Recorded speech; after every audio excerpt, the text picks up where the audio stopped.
How many years is this for you coaching? 10. I'm a 10 head coach. Yeah, 10 head coach. And 2009 was 16 all around. 16 all around. Yeah. So 16 years, and you know these every season is like a process. It's like, all right, let's start it over again. For you, from your vantage point, what is the most challenging part of going through an NBA season? The first part is, I think, training camp, getting everybody to buy into what you're selling. Right. You know, I think that's the biggest thing. And when you have a veteran team and a lot of older guys, they've done it their way for so long. The biggest challenge is just putting it all together where it's about team. The second challenge is just staying healthy and staying the course throughout the season, which you've been here and you've seen it. For like sure. That's been our Achilles heel. It can derail you. Yeah, it's our Achilles heel, just not being healthy.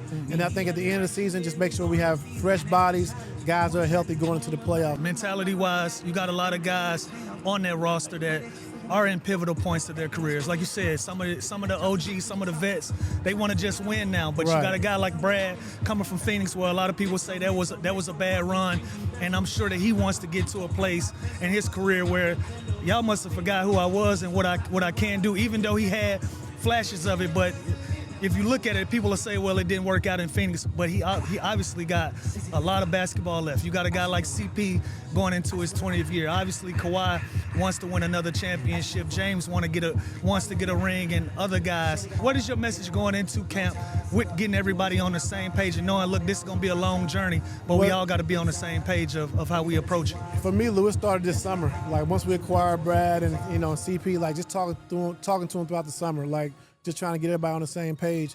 But I think, like, people look at Brad like, oh, he had a down year. But when you're playing with Devin Booker and Kevin Durant and you third, he still averaged 18 points a game, shot 50% from the field. But that's considered a dud for him. Yeah, and guys would die for that. Guys would die for that line. Right. Yeah. And so it's kind of like Kevin Love, like having him in Cleveland.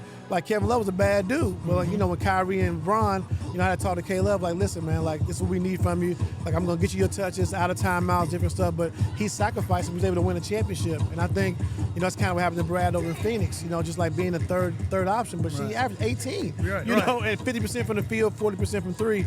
So I just think for him, just like you said, getting him back on track where he's healthy, where he's comfortable, and we're going to need him. And speak to a guy like Chris. What is it like to have him at this point of his career in this position? It's great. It's like full circle. Like, I coached CP when I actually got moved to the front of the bench with Doc in 2013 when we came in from Boston, and I had a chance to coach CP. And, like, just having a coach on the floor, like, he knows every position. Defensively, he was a competitor. He knows how to guard, knows the rotations. And so just having that friendship that we had since 2013 to now has been great. And so just having him back now when he's 40 years old, like, it's incredible. Like, just say a full circle. I told her, let that big talk.